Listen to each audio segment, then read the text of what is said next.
요한복음 5장 5절 말씀부터 9절 상반절까지만 제가 봉독합니다. 거기 38해 된 병자가 있더라. 예수께서 그 누운 것을 보시고 병이 벌써 오래된 줄 아시고 이르시되 내가 낫고자 하느냐. 병자가 대답하되 주여 물이 움직일 때에 나를 못에 넣어주는 사람이 없어 내가 가는 동안에 다른 사람이 먼저 내려가나이다. 예수께서 이르시되 일어나 내 자리를 들고 걸어가라 하시니 그 사람이 곧 일어나서 자리를 들고 걸어가니라. 아멘. 우리 3주째 이어서 예수님의 3대 사역, 가르치시고 선포하시고 병든 자들을 고쳐주셨다고 하는 예수님의 세 가지 사역을 중심으로 세 번째 시간으로 오늘은 병든 자를 고쳐주셨던 예수님, 또 예수님의 사역에 대해서 우리가 살펴보면서 예수님께서 이 땅에서의 공생의 모든 3년의 사역을 잘 마치시고 승천하시면서 그 일들을 우리에게 위탁하셨습니다. 이제 너희가 성령을 받으면 땅끝까지 이르러 내 증인이 될 텐데 그러기 위해서는 내가 이 땅에서 했던 것처럼 부지런히 가르치고 천국 복음을 선포하고 병든 자를 고쳐주라고 우리에게 그 일들을 부탁하셨습니다. 그래서 우리는 지금도 부지런히 다음 세대를 위해서 하나님의 말씀을 가르치고 우리 또한 늘 배우는 일에 힘쓰므로 이 땅의 지식이나 윤리, 도덕이 아닌 하나님의 윤리, 하나님의 도덕, 예수 믿는 사람들은 성경이 우리에게 어떤 가치를 기준에 두고 살아야 되는가를 이미 말씀해 주셨고 또 그런 위치에서 살아가도록 우리를 요구해 주고 계십니다. 새벽에 고린도전서를 계속해서 묵상해 나가고 있는데 그 속에서 사도 바울의 자긍심, 그리스도인에 대한 마음가짐을 많이 느낍니다. 뭐라 그러냐면 야 너희들은 예수 믿는 사람들인데 어떻게 어떤 갈등이 있고 문제가 생기면 세상의 재판관에게 가서 이것을 판결해 달라 그러느냐, 자존심도 없냐, 이런 식의 이야기입니다. 그러니까 우리 예수 믿는 사람들에 대한 어떤 지식 또 학문적인 이런 게 아니라 우리 예수 믿는 사람들에 대한 도덕적 가치, 수준, 우리에 대한 자긍심은 세상 사람들이 말하는 어떠한 그런 수준이나 이런 거랑은 비교가 되지 않는다는 거죠. 이미 예수 믿는 것 자체가 하나님의 자녀가 된 것 자체는 세상 사람들이 말하는 것처럼 먹는 것, 마시는 것, 쾌락 여기에 기준해서 누구에게 해를 가했다든가 또 거짓말했다든가 성적으로 타락했던 것 이런 문제 갖고 우리가 논하는 문제가 아니다. 우리는 하나님의 백성이다. 하나님의 자녀이고 하나님이 알려주신 것 안에 우리가 살아간다는 것 자체가 이미 수준이 다르다. 이런 이야기를 바울이 고린도 교회의 교인들에게 이야기를 합니다. 그러니까 우리가 예수님 안에서 믿음의 생활한다고 했을 때에는 세상 사람들보다 그래도 저 사람들보다 나는 좀 죄를 덜 짓고 삽니다. 누구보다는 그래도 나는 착합니다. 이런 기준을 하는 것은 사실은 우리 스스로가 용납이 되면 안 되는 일들이라는 거죠. 우리의 수준은 세상의 수준하고는 다릅니다. 그래서 그 가르침에 대해서를 주님께서 산상수훈을 통하여서 우리에게 말씀하셨고 그 말씀이 어떨 때는 우리 의지로는 날마다 잘 감당하기가 어렵거든요. 내가 나를 쳐서 복종시킴으로 늘 성령의 도우심을 따라서 이 땅에서 세상 사람들이 살아가는 그 기준이 아니라 주님이 알려주신 것, 주님이 우리에게 일러주었던 것들을 끊임없이 우리가 기도하며 성령의 도우심으로 살아갈 수 있도록 또한 다음 세대에게 끊임없이 이것을 가르치라고 우리에게 말씀해주고 계십니다. 가르치는데 3살 버릇이 80까지 간다 그러죠. 여러분 어린아이 때 3살 미만의 아이들의 그 모든 인격이 형성된다는 것 여러분들 이제 매스컴에서 많이 들어서 알잖아요. 그만큼 중요해요. 그러니까 1살이라도 어려서 저는 교회 와서 믿음으로 이 양육을 받아야 된다라고 아주 그냥 목에 힘을 주고 강조하는 사람 중에 하나입니다. 어떻든 1살이라도 어려서 성전에 와서 머물수록 그 아이들이 믿음으로 잘 양육되어지고 몸으로 거룩한 습관이 배워져 가게끔 만드는 것, 이게 교육이다. 그래서 이번 여름 성경학교와 수련회가 중요합니다. 그래서 교회가 준비할 수 있는 여러 가지 것들을 준비하는데 올해는 특별히 중보 기도하면서 계속해서 기도하고 있습니다. 그래서 이번 여름 성경학교에 참여하는 모든 아이들이 정말 중보 기도, 기도의 용사가 되는 것이 주제이거든요. 우리 아이동부 아이들이 저는 그렇게 꿈꾸면서 우리 성경학교를 준비합니다. 우리 아이들이 모세처럼 두 손을 높이 들고 기도하는 어린이가 되게 해달라고.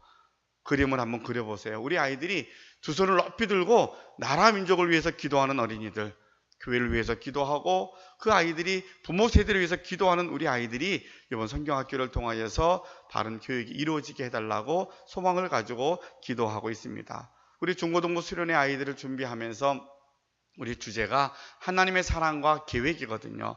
하나님의 사랑을 알고 구원받음에 대한 확신을 한 다음에 하나님이 나에게 왜 이렇게 가장 좋은 때에 예수를 믿게 하셨을까? 그것은 하나님의 계획이 계시기 때문이다. 하나님, 우리 아이들이 그 계획을 좀 알게 해주세요. 하나님이 나를 통한 계획을 알아야, 그래야지 왜 공부하는지를 알 거 아니에요. 왜 공부 안 해도 대충 우리가 사는데 괜찮은데, 아니야. 너는 이 좋은 환경에서 이 모든 은혜를 받은 거라면 너를 향하신 하나님의 놀라운 계획이 있어. 이 계획을 깨달으면 아이들이 왜 공부하는지를 알게 될 것이고, 그러면 이 공부가 하나님이 향한 놀라운 계획 속에 얼마나 중요한 시기인가를 우리 아이들이 알게 되면 아마 이번 수련을 통하여서 우리 아이들이 변화, 또 우리 아이들이 교회 안에서 머물며 믿음으로 살고 마음껏 주님을 찬양하는 모습으로 달라질 것이 기대가 됩니다. 그래서 예수님이 가르치셨다고 하는 이 놀라운 일들이 우리에게 왜 중요한 것이 어떻게 실천되어지는 것인가를 함께 살펴보았고요. 예수님의 첫 번째 공생애를 시작하시면서 하셨던 말씀이 회개하라 천국이 가까웠느니라 라는 말씀이었어요. 그래서 교회는 끊임없이 선포되어야 될 것이 천국 복음이 선포되어야 되고 마지막 심판 때가 다가왔음을 선포해야 됩니다 라고 지난주일에 함께 은혜를 나누었습니다. 이미 여러분들은, 저와 여러분들은 구원받은 사람들이에요. 예수를 믿었다는 것 자체가 이미 예수 믿었습니다, 첫사랑이 있습니다, 구원의 확신이 있고 성령 충만했습니다. 그때는 정말 구름 위를 떠다니는 것 같았는데 시간이 지나니까 그 사랑이 조금 식어버리기도 하고요. 어떨 때는 조금 다른 길로 가기도 하고요. 어떨 때는 마음이 좀 냉랭하고 답답하기도 해요. 그러면 나는 구원 안 받은 거 아닙니까? 어떤 이들은 행함이 있어야지, 지금 당장 주님 부르셔도 책망 받을 게 없어야지 구원받는다 그러지만 아닙니다. 구원은 전적인 하나님의 은혜입니다. 우리의 행위로 구원받는 게 아니라 전적인 하나님의 계획과 사랑 속에 우리를 택하여서 구원받은 거고요. 그것이 이미 예수님 믿음으로 구원받음에 대한 증거가 우리 안에 있는 것이 믿음입니다. 이미 우리는 구원받은 사람이에요. 자, 구원받은 우리를 왜 하나님이 우리를 구원하셨습니까? 아직도 구원받지 않은 세상에 많은 사람들에게 가서 예수님을 대신하여서 회개하십시오, 천국이 다가왔습니다라고 이 복음을 선포하라고 우리를 먼저 구원하셨고 택하셨다는 거예요. 우리의 사명은 세상을 향하여서 마지막 때가 되었다는 것을 선포할 수 있어야 됩니다. 여러분, 너무 덥죠? 더워도 웬만큼 더워야 되는데 그 더위를 오늘은 가만히 생각하다 보니까 언제부터인가 우리도 모르게 입버릇처럼 하는 습관적인 말이 있더라고요. 그 중에 하나가 뭐냐면 어렵다는 이야기예요. 작년에도 어려웠는데 올해도 어렵고요. 이 어렵다는 얘기가 우리 젊은 학생들은 태어나기 전부터 어렵다는 얘기를 하고 살았어요, 저희들이. 그러니까 근대사를 보면 IMF 이후에 1998년 이후부터는 한 번도 나라 경제 지표에서, 매스컴에서 이 나라가 살만합니다, 괜찮습니다 하는 얘기들은 별로 들어본 적이 없는 것 같아요. 매일 어렵대요. 근데 거의 30년이 지난 지금 보니까 우리 국민소득은 얼마나 많이 높아졌는지 몰라요. 근데 여전히 어렵고 일자리는 없고 매일같이 그런 말을 듣고 살아요. 그 중에 또 하나는 우리는 해마다 갱신하는 게 있죠. 가장 더운 날씨가 계속해서 갱신됩니다. 해마다 더웠대요. 맨날 더운데 이것이 맨날 매해마다 갱신이 되더라고요. 그래서 30도만 돼도 더웠다, 33도만 돼도 덥다 그러는데 이제는 30도는 아무것도 아니고요, 36도, 7도, 8도까지 올라간다 그래요. 어떻게 살지 모르겠어요. 자, 우리가 힘들다 하니까 계속 힘든 중에 사는 것 같은데 덥다 하니까 정말 덥게 살아요. 근데 가만히 생각하니까 이전보다 우리는 더 많이 더워도 시원한 것이 너무나 많아졌어요. 그렇죠? 이전보다 정말 뜨거운데도 피할 수 있는 좋은 것들이 얼마나 많이 나왔는지 몰라요. 물론 에어컨은 많이 때문에 전기요금이 많이 나오긴 하지만 요새 에어컨도 좋아져가지고 요새 나오는 것들은 전기요금도 많이 안 나오더라고요. 그러니까 분명히 우리의 현실이 바뀌어지는 것이 있음에도 우리는 자꾸만 힘든 것만 보고 더운 것만 보더라고요. 분명히 무지하게 더워요. 저 밖에 5분 서 있으면 쓰러질 만큼 더워요. 지금 경제가 어려워서 자영업 하시는 분들은 다 폐업해야 된다고 할 정도로 힘든 것도 맞아요. 그러나 이 힘든 중에도 우리가 다시 한번 다른 면을 보면 우리는 받은 은혜가 너무나 많고 이 나라, 이 백성들이 주신 하나님의 선물이 너무 많은데 우리가 자족하는 것, 감사하는 걸 잊어버리니까 자꾸만 이 어려운 환경이 불평이 되는 거구나, 힘들다, 어렵다, 안 된다고만 이야기하더라는 거예요. 여러분 지금의 자세를 한번, 여러분의 삶의 자리를 보세요. 내가 여기 있을 만큼 자격이 되었는지, 여러분의 환경이 괜찮았는지, 여러분의 환경이 너무 어려웠었잖아요. 너무 힘들었었잖아요. 너무 가난했었잖아요. 근데 지금 우리는 괜찮아요. 이 정도면 하나님의 은혜가 넉넉해요. 우리가 환경이 어렵지만 그럼에도 받은 은혜 생각하여서 자족하고 감사한다라면 우리는 살아갈 이유가 있을 것 같아요. 이유가 뭐예요? 주님이 우리를 구원하신 이유는 천국 복음을 전하라 그런 거구나. 이 주변의 많은 환경을 통해 세상 사람들이 힘들고 어렵다 그러지만 그 속에서 꼭 잊지 말아야 될 것은 이 모든 현상들은 마지막 때가 되었음을 알려주는 겁니다. 마지막 때가 되었습니다. 인간의 모든 죄악이 소돔과 고모라처럼 타락함도 마지막 때가 되었고요. 환경도 마지막 때가 되어서 더위가 점점 좀 더 기승을 부리는데 비가 와도 몇백 미리가 오는 게 아니라 몇천 미리, 천 미리 이상이 오고요.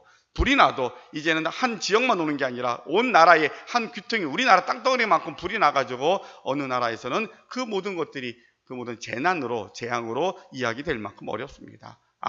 지구가 이렇게 크게 고통을 당하는 것을 통해서 우리가 입버릇처럼 그래 말세가 되었어.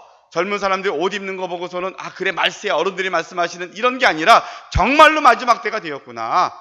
마지막 때가 되었다고 하면 주님이 2000년 전에 선포하셨던 것처럼 그들의 죄가 마지막 때가 되어서 예수님이 오실 수밖에 없었다면 지금의 마지막 때를 우리가 바라보면서 먼저 맺는 우리들은 세상을 향하여서 예수님 믿어야 구원받습니다, 예수님 믿어야 천국 갑니다 라고 말하지만 왜 그래야 됩니까? 지금이 마지막 때가 되었기 때문입니다. 내일로 미루지 말고 오늘 예수님 영접해야 됩니다. 예수님 믿어야만이 구원받습니다. 이 복음을 우리는 담대하게 선포할 수 있는 교회와 성도들이 되어야 할 줄로 믿습니다. 그런데 지금은 우리에게 지혜가 필요한 것 같아요. 사람들은 천국 가고 싶다 그러면 천국 당신아 가라고 이렇게 이야기를 합니다. 그런데 예수 안 믿으면 지옥 갑니다 그러면 되게 싫어하십니다. 그렇죠? 사람의 마음의 심리 같아요. 그러니까 직선적으로 선포하면 우리가 그것이 불편하니까 자꾸 입을 닫았어요. 그러다 보니까 아예 선포하지 않아요. 이제 하나님 이 시대에 우리가 마지막 때인 것을 분별하게 하시고 우리 입술에 지혜를 주어서 정말 내 사랑하는 가족들이 예수님 믿어야 되는데 늦지 말아야 되는데 내 말에 지혜를 달라고, 그래서 그들에게 꼭 마지막 때가 되었음을 일러주고 우리가 구원받는 길은 예수님밖에 없습니다. 교회만이 가야 구원받습니다. 지금 세상은 우리에게 범신론, 종교다원주의, 거짓된 평화로 교회 전도문을 많이 막아놨어요. 그렇기 때문에 우리는 이전보다 아마도 2배, 몇 배 이상으로 더 많이 지혜를 구하고 힘을 쓰고 노력해야만이 전도할 수 있어요. 그렇게라도 우리는 해야 되는 거예요. 이것이 주님이 우리에게 두 번째로 하셨던 사역에 대한 명령으로 우리가 지난주에 함께 말씀을 드렸습니다. 오늘은 세 번째로 병 고치는 사역을 주님이 하셨습니다. 제일 많이 하셨던 일이 병을 고치셨던 사역 같아요. 지금도 많은 병자가 있지만 예수님 당시에는 특별히 병자가 굉장히 많았습니다. 이 병이 근데 나을 방법이 없어요. 병원도 많지 않고 의원도 많지 않고 약도 많지 않아요. 너무나 많은 사람들이 그 병 속에서 목숨을 잃어갔습니다. 사실은 지금은 현대인들이 다 수명이 늘어난 그런 시대를 살아가지만 우리나라는 사실 30년 전, 40년 전만 하더라도 환갑잔치라는 걸 했어요. 우리 50대, 60대 되신 분들이 기억하시죠? 환갑잔치 했어요. 왜 환갑잔치 하신 줄 아십니까? 칠순잔치 때까지 못 사신다는 거예요. 그래서 환갑잔치를 하신 거예요. 마지막 생에 여러 가지 생애 60주기를 따라서 잔치를 한다 이런 것도 있지만 10년 뒤를 보장이 안 되기 때문에 이제 생애 지금까지 사신 게 감사해서 식구들이 잔치를 해드린 거예요. 환갑잔치라는 거. 그러면 당연한 걸로 다 잔치를 했어요. 어느 날부터인가 칠순잔치도 안 하고요. 지금은 팔순잔치도 안 하셨어요. 요새 사시는 분들이 좀 억울하실 것 같아요. 생애 동안 잔치가 하나 줄어버렸어요. 이제 한번 내 생에 내가 주인공이 돼서 잔치를 한번 해야 되는데 요새 젊은 사람들이 잘 안 해드려요. 더 오래 사신다고. 당연히 더 오래 살아요. 무슨 얘기예요? 30년 전, 40년 전에 우리는 내 병이 뭔지도 모르고 다 생을 마감할 때가 그렇게 오래되지 않았던 시대예요. 지금 우리는 다 장수하며 오래 사는데 병원이 의학이 발달이 되고 좋은 약이 있어서 그렇게 오래 삽니다. 그런데도 여기 앉아 계신 분들 중에서 안 아픈 데가 별로 없어요. 다 아파요. 다 한 가지씩은 약은 다 드시고요. 갱년기 지나고 나면 사람들이 다 아파요. 우리가 다 몸이 아프지만 그래도 어떻든 현대의학을 통해서 조금씩 고침받고 그렇게 살아갑니다. 예수님 당시에는 우리보다 지금보다 훨씬 더 병자가 많았던 것 같아요. 대책도 없고 얼마나 대책이 없었으면 운물이 동한다는 기적 하나 바라고 38년을 거기서 기다렸겠어요. 안 되는 거 뻔히 알아요.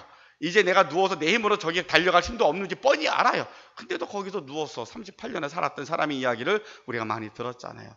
그러한 절망의 시대에 예수님이 오셔서 천국복음을 전해주시고 가는 곳마다 병든 자를 고쳐주었어요. 수도 없는 병든 자를 다 고쳐주었다는 것이 예수님께서 하셨던 사역에 우리에게 보여주고 계시고요. 그래서 오늘의 말씀의 주제는 예수님처럼 우리도 병든 자를 고치며 살겠습니다. 오늘 우리에게 맡겨준 사명이 야 너희도 나처럼 이 시대에 수많은 사람들이 아파하는데 그들을 좀 고쳐주어라 라고 말씀하고 계시는 거예요. 어떻게 하겠습니까? 예수님이 하셨던 것을 통해서 우리가 그 방법을 찾아봅니다.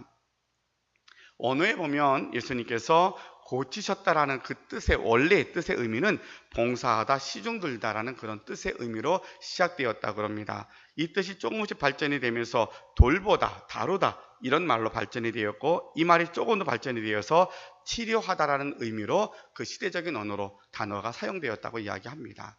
그래서 예수님이 치료하시는 사역, 병을 고치시는 사역의 의미 속에서는 당장 우리가 눈에 뜨는 눈에 알 수 있는 병을 고치신 것도 있었지만 그러나 예수님은 많은 병든 자들을 질병을 고치실 뿐만 아니라 병의 근원을 돌보시고 다루셨다. 그래서 전인격적인 치료가 예수님의 치료의 내용이다라고 그렇게 설명을 해줍니다. 더 나아가서 예수님이 가장 많이 중점 두어서 치료하였던 것들은 우리의 인간의 연약함을 아셨기에 연약함을 돌보셨다라고 말합니다. 우리 모두가 약하잖아요. 지금도 약하잖아요. 주님의 치료하시는가 돌보심에 대한 그 대상은 우리가 지금 머릿속에 떠오르는 그래 맞아 지금 암에 걸린 누구 지금 불치병에 걸린 누구가 떠오르지만 사실은 연약한 나를 향하신 주님의 말씀이라는 거예요. 여기 있는 우리 모두가 다 연약해요. 연약한 나를 우리를 고치시려고 지금도 우리에게 말씀하고 계시고 그것을 위해서 주님이 지금도 일하고 계시다라고 말씀해 주십니다. 예수님의 치료 사역은 첫 번째로 그 특징이 찾아가시는 사역이셨어요. 성육신의 사건이 하나님의 사람 되신 것도 찾아오시는 일이었고요. 예수님은 가는 곳마다 찾아가십니다. 많은 사람들이 찾아와서 예수님께 병고침을 받았지만 성경에 기록된 많은 기록에 보면 예수님이 병든 자를 찾아가십니다. 앞에 말씀드렸던 38년 동안 베데스다 목가에 있었던 그 병자도 주님은 그를 찾아가셔서 그를 낫게 하십니다. 요한복음 5장 5절 말씀에 보면 거기 38해 된 병자가 있더라. 예수께서 그 누운 것을 보시고 병이 벌써 오래된 줄 아시고 이르시되 내가 낫고자 라고 물으십니다. 오늘 봉독해드린 본문의 말씀입니다. 38년 동안 누워있어요. 아무도 와서 아는 척 안 합니다. 예수님 그곳에 방문하셨고 그곳에 가서 많은 자를 보다가 이 사람이 오래된 걸 아시고 찾아가셔서 그에게 병을 고쳐주십니다. 백부장의 하인이 고침받는 기록이 나옵니다. 백부장이 자기 밑에 일하고 있는 사람이 있었는데 아파요. 예수님께 와서 이제 이러이러합니다. 이제 와서 이제 내 병을 내 하인을 좀 고쳐 주옵소서라고 말씀할 때 예수님이 이렇게 말씀하십니다. 마태복음 8장 7절 말씀에 보면 내가 가서 고쳐 주리라. 내가 가서 고쳐 줄게 예수님은 그러시는 거예요. 자, 뒤에 백부장의 믿음을 또 한번 보긴 할 텐데 예수님의 병을 고치시는 사역의 특징은 뭐냐면 찾아가시는 거였다는 거예요. 자, 여러분 지금부터 제가 이 본문에 대한 설교를 벌써 여러 번 했던 것 같아요. 또 인용했던 것 같아요. 찾아가시는 주님, 찾아오시는 예수님. 예수님은 이곳에 성육신 하셔서 찾아오셨고 지금도 많은 병자들을 찾아가고 계십니다. 그렇게 보면 연약한 우리를 지금도 주님이 찾아오고 계시고요. 연약한 나를 위해서 지금도 누군가 기도하고 있고요. 연약한 누구를 위해서 우리가 보내심 받았다고 하는 사실도 오늘 이 시간도 우리가 기억해야만 될 것입니다. 두 번째로 예수님께서는 병든 자를 고치실 때에 그 환자에게 물으십니다. 오늘도 주님이 물으시죠. 내가 낫고자 하느냐. 우리가 잘 아는 것처럼 앞을 못 보는 자에게 주님이 그렇게 말씀하십니다. 예수께서 말씀하여 이르시되 내가 무엇하여 주기를 원하느냐. 맹인이 이르되 선생님이여 보기를 원하나이다. 내가 무엇하여 주기를 원하느냐. 예수님께서 병자를 고치신 사건들을 성경에 기록했던 그 사건들의 내용의 특징들을 보면 물어보시는 거예요. 내가 뭐 해주기를 원하니? 왜 모르시겠어요? 앞을 못 보는 자에게 가장 원하는 것은 보는 거예요. 38년 동안 누워있는 자에게는 그 병이 낫는 거예요. 당연히 아시는데도 불구하고 묻습니다. 내가 뭐 해주기를 원하느냐? 내가 낫고 싶냐? 물으시는 거죠. 이것은 예수님께서 병든 자의 간절함을 묻고 계시는 거예요. 내가 정말 낫고 싶으냐? 예, 정말로 낫고 싶습니다. 너가 정말 보고 싶냐? 정말로 앞을 보고 싶습니다. 그래, 그러면 내가 일어나 걸어가라 라고 말씀하셨고요. 그 앞을 보고자 하는 자에게도 예수님께서 고쳐주신 것을 우리가 볼 수가 있습니다. 한번 여러분 스스로에게 물었으면 좋겠습니다. 예수님이 지금 오셨어요. 우리 앞에 계시면서 내가 너에게 무엇하여 주기를 원하느냐? 여러분 예수님께 뭐라 대답하시겠습니까? 그래? 내가 지금 뭐가 필요하지? 돈? 아니면 직장? 우리 자녀들이 어떤 앞길? 뭐 여러 가지가 있을 거예요. 여러분 무엇하여 주기를 원하느냐라고 물을 때에 우리는 무엇을 주님께 구할 수 있을까? 우리에게 간절하게 필요한 것이 무엇이 있을까? 그냥 예수님 괜찮은 것 같아요. 나 지금 혈압이 좀 있지만 혈압약 먹으면 그냥 견딜만 하고요. 괜찮은 것 같아요. 우리 뭐 그렇게 이야기할 수 있을 것 같아요. 여러분 그런데 오늘 주님께서 말씀하셨던 내용들의 그 초점이 먼저는 나에게 있지만 우리가 함께 은혜를 나누고자 하는 것은 내가 아닌 그 누군가의 간절함이 있다는 거예요. 누군가는 지금 간절히 낫기를 원하고요. 누군가는 간절히 보기를 원한다는 거예요. 너에게 무엇하여 주길 원하느냐? 주님 저는 받은 은혜가 너무나 많습니다. 그런데 지금 우리가 아는 우리 지역에 누군가의 어느 집의 아들이 지금 뇌사 상태에 있고요. 그것 때문에 자기 영업을 지금 임시 휴업하고 있는 상태예요. 누군가에는 목회를 하다가 지금 암 말기가 되어서 목회를 못하고 있고 병원에 입원해 되어 있어요. 하나님 그를 고쳐주옵소서. 우리 주님이 우리에게 오셔서 간절함을 물으실 때에 우리 이때까지 자기만 보았던 것 같아요. 여러분 우리의 그 간절함의 상태가 아니라면 우리는 그 은혜가 너무 큰 거 아니겠어요? 그런데 이 시대에 누군가에는 정말로 절박한 가운데 하나님 앞에 구할 수밖에 없는 그런 자리에 있을 때에 그 간절함이 나의 간절함이 되어서 주님이 내게 할 사명을 주시는 거라 하는 것들을 보게 하시는 줄로 믿습니다. 지금도 끊임없이 우리에게 주님이 말씀하십니다. 내가 낫고자 하느냐? 내가 무엇하여 주기를 원하느냐? 세 번째로 주님이 치유하셨던 것들을 우리가 살펴보게 되면 예수님이 고쳐주셨습니다. 사람이 한 행위가 있지 않아요. 병을 고치시는 분은 하나님이십니다. 이게 우리의 믿음이에요. 그런데 오늘 본문의 말씀에도 보니까 오늘 주님께서는 이렇게 말씀하십니다. 7절 보니까 병자가 대답하여 주여 물이 움직일 때에 나를 못에 넣어주는 사람이 없어 내가 가는 동안에 다른 사람이 먼저 내려가나이다. 예수께서 이르시되 일어나 네 자리를 들고 걸어가라 하시니 그 사람이 곧 일어나 자리를 들고 걸어가니라 라고 되어 있고요. 자, 또 본문의 말씀에 보면 백부장이 자기 하인의 병을 고칠 때에 주님이 가신다 그러니까 오시지 마십시오. 어떻게 거기까지 오십니까? 나의 밑에도 하인이 있는데 그냥 말씀만 해주셔야 했더니 예수님이 그의 믿음을 칭찬하십니다. 자, 마태복음 8장 3절과 8절 말씀과 13절에 보니까 백부장이 대답하여 이르되 주여 내 집에 들어오심을 나는 감당하지 못하겠나이다. 다만 말씀으로만 하옵소서. 그러면 내 하인이 낫게 싸움나이다. 예수께서 백부장에게 이르시되 가라 내 믿음대로 될지어다 라고 말씀하십니다. 앞을 못 보는 자에게 주님이 물으셨죠. 내가 무엇하여 주기를 원하느냐 라고 물었던 말씀을 우리가 기억합니다. 그때 주님이 말씀하십니다. 예수께서 이르시되 가라 내 믿음이 너를 구원하였느니라. 자, 공통적인 이야기들이 뭐가 있어요? 38년 된 그에게 주님이 다가가셔서 물어보시고 말씀으로 고쳐주셨지만 이제는 백부장의 믿음을 보시고 하인을 고쳐주었고요. 앞을 못 보는 그의 주님의 물으심에 답했던 것을 들으시고 주님이 하시는 말씀이 가라 내 믿음이 너를 구원하였느니라 라고 말씀해 주고 계십니다. 병을 고치시는 분은 하나님이십니다. 그런데 하나님은 도구로 쓰시는 게 있더라고요. 그것이 바로 그 사람의 믿음이었음을 우리에게 말씀하십니다. 내 믿음이 너를 구원하였느니라. 우리 믿음이 하나님의 능력이 나타나는 통로가 되었음을 우리에게 말씀해 주십니다. 우리가 잘 아는 또 하나의 사건을 소개하면 마태복음 9장 22절에 12의 혈루증으로 앓았던 여인의 이야기가 있습니다. 예수님 만나지도 않았고요. 자기가 예수님 옷자락만 만져도 나을 줄 알았어요. 그랬더니 정말로 옷자락만 만지고 나았어요. 예수님이 야 내게서 능력이 나갔는데 누구야? 라고 물었더니 사람들 웅성웅성합니다. 여인이 자기가 잘못한 줄 알고 예수님께 가서 엎드려 자복을 합니다. 제가 그랬습니다. 그랬더니 예수님이 이렇게 말씀하십니다. 12의 혈루증 여인이 그의 병이 나은 것을 보시고 예수께서 돌이켜 그를 보시며 이르시되 따라 안심하라 내 믿음이 너를 구원하였다 하시니 그 여자가 그 즉시 구원을 받으니라. 내 믿음이 너를 구원하였다. 가라 내 믿음대로 될지어다. 믿음이 치유의 역사의 통로가 됨을 우리에게 말씀해 주고 계십니다. 여러분, 병을 누가 고치십니까? 하나님이 고치십니다. 하나님께서 모든 것을 능력 가운데 그 능력을 우리에게 허락하셨습니다. 우리에게 말씀하신 것은 너에게 믿음이 있느냐라고 물어보고 계십니다. 정말 내가 믿는 하나님이 전능하신 하나님이십니다. 그분이 창조주이십니다. 그분이 죽은 자도 살리셨고 지금도 고치십니다. 내가 그것을 믿느냐라고 물으시는 거예요. 제가 믿나이다. 우리 믿음 없음을 도와주옵소서.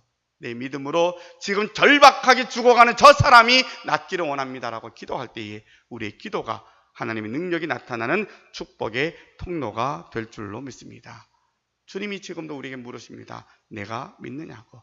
우리의 믿음이 다시 한번 구원받는 믿음, 치유의 능력으로 나타나는 믿음이 될 때에 하나님이 우리를 통한 놀라운 능력들을 지금도 역사해 주실 줄로 믿습니다. 이렇게 예수님께서는 당신의 사역을 통하여서 치유의 사역을 계속 이어가셨고요.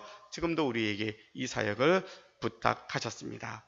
자, 그러면 우리가 어떻게 예수님이 하셨던 사역의 방법으로 이 사명을 이어갈 수 있겠습니까? 먼저 오늘 이 시간에는 여러분 자신을 돌아보실 수 있기를 바랍니다. 주님이 내게 오셔서 내가 무엇하여 주기를 원하느냐? 내 간절한 것, 내가 아픈 것들, 그냥 내가 약 먹으니까 괜찮지요? 아니요. 내가 이거 주님께 고침받도록 기도하겠습니다. 설교 준비하다가 제가 기도가 하나 생겼습니다. 그냥 저도 지금도 한 10년 넘게 혈압약 먹고 있는데 하나님 나 혈압 고쳐달라고 기도하기로 했어요. 하나님 어차피 약도 주신 것이지만 기도하겠습니다. 우리도 모르게 너무 당연하게 생각하고 있구나. 약도 하나님 주신 건 맞아요. 그것 때문에 분명히 내가 이렇게 잘 생활하는 것도 맞아요. 그런데 그것 때문에 간절하게 기도하지 않았더라고요. 목사인 저도. 뭐 그런 여러분들에게 약도 먹으라고 제가 도리어 다 권하잖아요. 네, 약도 먹으면서 하나님께 기도하자. 내 간절함이 무엇이 있는가 물을 때에 하나님 나의 병을 고쳐주십시오. 내가 이것 때문에 어떠한 일이라도 장애가 되지 않고 주님의 일에 헌신하게 해달라고 기도하는 그러한 마음들이 있었으면 좋겠습니다. 여러분 이 시간 주님께 물을 때에 주님 내 마음의 근심을 제거해달라고 기도해 보시지 않겠습니까? 내 마음에 병이 있습니다. 내 마음에 근심이 있습니다. 내 마음에 염려증이 있습니다. 세상이 돌아가는데 너무나 불안합니다. 날마다 모든 것들이 염려의 연속입니다. 하나님 내 근심을 제거해달라. 주님 내 마음에 소원이 있는데 이 소원 이루어달라고 구체적으로 하나님의 주님의 물으심 앞에 우리가 고백하는 이 시간이 되었으면 좋겠습니다. 이젠 두 번째로는 우리가 주님 앞에 나와서 기도하기를 원하는데 아픈 이웃들을 향한 이 사명을 잊지 마시기를 바랍니다. 여러분의 눈과 귀를 크게 뜨고 또 귀를 열어서 아파하고 살려달라고 하는 아우성치는 그들의 아우성 소리에 우리가 들어야 될 겁니다. 야고보서 5장 15절 말씀이 우리에게 너무나 중요한 것을 가르쳐줍니다. 믿음의 기도는 병든 자를 구원하리니 주께서 그를 일으키시리라. 혹시 죄를 범하였을지라도 사하심을 받으리라. 믿음의 기도가 병든 자를 구원할 건데 혹시 죄를 범했다 할지라도 죄 때문에 넌 죄값 때문에 그런 거야 라고 말하지 않고 내가 판단하고 너는 마땅히 그래도 싸 이렇게 말하는 것이 아니라 그럼에도 불구하고 그를 불쌍히 여기고 기도할 수 있어야 된다는 거예요. 내 믿음 때문에. 내 믿음 때문에 기도하면 죽어 마땅한 그 사람도 하나님이 살려주셔서 하나님이 구원해 주신다는 거예요. 이것이 복음이라는 거예요. 우리 언제부터인가 사람을 판단하고 저 사람은 차라리 그냥 이런 격한 생각도 하고 살더라고요. 여러분 그런데 구원받은 우리는 구원받기 전에 우리는 어떤 모습인 줄 아십니까? 우리는 그들과 똑같은 죄인이었어요. 우리는 똑같은 우리가 지금 저 사람은 매스컴에 보면 어떻게 저렇게 하고 살 수 있어 저거 사람이라 그래 그렇게까지 판단하는 그 사람이 그 죄가 예수 믿기 이전에 나랑 똑같다는 거예요. 우리는 잊어버리고 살아요. 언제부터인가 굉장히 고상한 것 같고 괜찮은 것처럼 생활할지 모르지만 주님은 그렇지 않으셨어요. 우리에게 말씀하시기를 그를 향하여서 너를 위해서 내가 죽었던 것처럼 나는 저를 위해서도 내가 죽었다고. 먼저 우리에게 그를 불쌍히 여김으로 하나님 앞에 믿음으로 기도하라고. 하나님 저 사람 죄는 믿지만 저의 질병을 낫게 해달라고. 우리가 사랑하는 사람, 괜찮은 사람만 위해서 기도하는 것이 아니라 죄 가운데 있는 그들까지도 우리가 품고 기도하는 믿음을 우리가 가져야 될 줄로 믿습니다. 그러기 위해서 우리는 먼저 아픈 사람들을 불쌍히 여기는 마음이 있어야 됩니다. 아픈 사람 그래 맞아 이래서 우리가 원인을 찾는 게 아니라 힘들어하고 아픈 사람이 있으면 불쌍하게 여기는 마음이 주님의 마음입니다. 그리고 그를 찾아가서 여러분이 아시는 분이라면 그에게 정중하게 내가 당신을 위해서 기도해도 괜찮겠냐고 여러분의 손을 내미실 수 있기를 바랍니다. 왜냐하면 저희 교회가 중보기도를 시작을 했거든요. 수요일마다 기도회를 합니다. 이 기도회가 이제는 우리 주변에 여러분의 아는 분들에게 누군가 믿음의 기도가 필요한 사람들에게 기도 제목을 가져오면 그분들 위해서 기도할 겁니다. 그래서 이 기도는 먼저는 우리를 살리고 나를 살리고 더불어 교회뿐만 아니라 우리 주변에 이 지역에 아니 멀리 있는 그 누구라도 기도가 필요한 사람들에게 우리가 기도하는 자리가 될 줄로 믿습니다. 하나님의 그 일을 시작하라고 우리에게 중보 기도와 기도 훈련을 시키시는 것입니다. 그리고 기도하고 난 이후에 여러분들은 하나님의 역사하심을 기대하시기를 바랍니다. 하나님이 어떻게 일하실 것인가를, 하나님이 어떻게 사용하실 것인가를 눈여겨보는 거예요. 관심을 갖는 거예요. 계속 물어봐 주는 거예요. 그리고 하나님께서 역사하실 것이라고. 왜? 우리가 기도하고 있으니까. 이 믿음의 역사가 지금도 하나님께서 우리를 통하여서 계속해서 진행해 나가실 줄로 믿습니다. 한 이야기를 소개하고 말씀을 마치고자 합니다. 한 책에 소개된 이야기입니다. 목사님께서 판자촌에서 이제 사역을 하시는 중에 30대 안진뱅이 부인이 있었다는 거예요. 안진뱅이 부인 얼마나 힘들게 살아왔던 인생을 우리가 볼 수 있겠죠. 남편의 생활력이 없이 무기력한 그러한 전직 경찰관이었다 그래요. 부인은 2살, 4살 난 아이를 둔 어머니였어요. 아이를 낳을 때 심한 출혈로 인하여서 안진뱅이가 되었어요. 안진뱅이로 2 아이를 키우고 사는 거예요. 목회자들이 각 가정을 볼 때마다 하시는 이런 가정 보면 정말 간절한 마음, 어떻든 고쳐줘야 되겠다는 마음이 간절히 드니까 목사님이 손을 얹고 간절하게 기도하고 난 후에 방법을 찾았어요. 그래서 이제 서울대학교에 의료 봉사하는 팀에게 상의를 해가지고 이 병을 고칠 수 있는 게 없겠냐고 의뢰를 해가지고 다 이제 병원에 가서 진찰을 다 받게 했어요. 다 진찰을 받고 난 이후에 그 모든 결과는 치료 불능이라는 결과가 나왔어요. 그 당시 현대의학으로는 지금의 이 상태는 고칠 수 없습니다 라고 판명이 나왔어요. 돌아오는 차 안에서 목사님이 이제 하나님께 기도합니다. 하나님, 내가 기도할 때니 적절한 방법을 달라고. 주님께 지혜를 구하는 중에 이제 생각이 나서 의대생에게 이렇게 이야기를 했어요. 자, 내가 기도할 때니 약을 좀 처방해 달라고. 이제는 모든 결과는 의학적으로 판결이 났어요. 못 고친다고.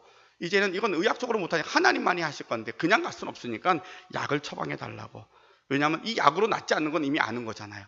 약으로 낫지 않을 거니까 괜찮으니까 무슨 약이든지 처방해 달라고. 그래서 소화제하고 비타민제하고 다 이렇게 해가지고 약을 처방해 주면 내가 이제 이 여인에게 갖다 주겠다고 이렇게 이야기하고 약을 처방해서 가지고 왔어요. 그 약은 소화제, 비타민제 섞어서 만든 이 약이에요. 이 약을 가지고 이 안진뱅이 여인에게 그 어머니에게 가서 약을 줍니다. 이 약을 하루에 3번씩 꼭 먹으라고. 그리고 간절하게 기도하자고. 약이 고치는 게 아니라고. 하나님이 고쳐주시는 거라고. 그러니까 선생님이 주시는 이 약을 우리가 믿음으로 먹자고. 그렇게 하고 약을 주었어요.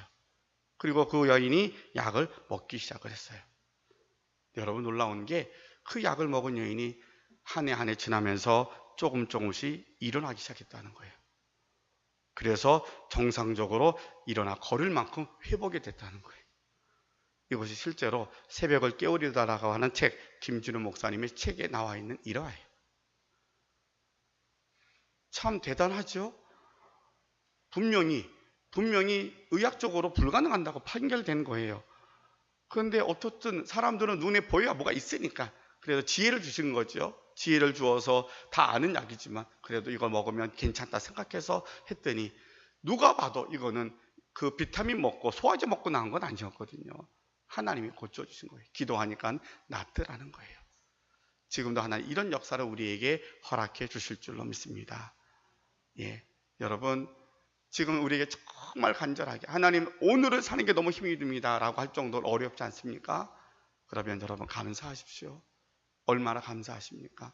우리가 받은 은혜가 너무나 감사하고 우리가 자족하는 믿음이 우리를 승리케 하신다라면 지금은 누군가는 우리 지역 안에서도 아주 절망 가운데 간절함에 매달리는 가족이 있다라면 하나님이 저들을 우리에게 붙여주신 거구나. 저들을 고치라고 우리를 사명 주신 거구나 하는 사명을 우리가 다시 한번 생각하고 우리 교회가 시작하는 중보기도 모임을 통하여서 공적인 예배를 통하여서 우리가 하나님의 기도의 역사를 이루어가기를 소망해 봅니다. 하나님의 사명이 다른 데 있지 아니하고 그래 내게 구원받은 은혜가 사명이 이런 것이구나 한 번 더 생각하고 기도의 자리에 나아가서 먼저는 내가 먼저 치유받고 고침받고 그리고 많은 사람들을 살리는 우리 모두가 우리 교회가 되실 수 있기를 주님의 이름으로 축원합니다. 기도하겠습니다. 사랑의 아버지 하나님 감사합니다. 주님의 3다 사역을 살펴보았습니다. 이 세 가지 사역을 살펴보는 마음에 제 마음에 주었던 감동은 하나님 교회가 치유 사역을 감당하게 해 주옵소서. 하나님 믿음의 기도가 역사가 나타난다고 했는데 믿음의 기도가 병든 자를 고치신다고 했는데 저희가 순종하겠습니다. 이제는 우리가 함께 모일 때마다 기도하고 중보하며 기도하는 자리가 병든 자를 위해서 기도하는 자리가 된다면 주님의 사역이 우리의 사역이 되어서 내가 먼저 주님 앞에 고침받는 은혜를 경험을 하고 주님 정말로 간절한 마음으로 주님의 도우심이 필요한 그들에게 하나님의 능력이 우리 기도 때문에 나타나는 것을 바라보면서 지금도 많은 사람들을 구원의 길로 인도할 수 있는 우리 모두가 되게 하여 주시옵소서. 예수님의 이름으로 기도하옵나이다. 아멘.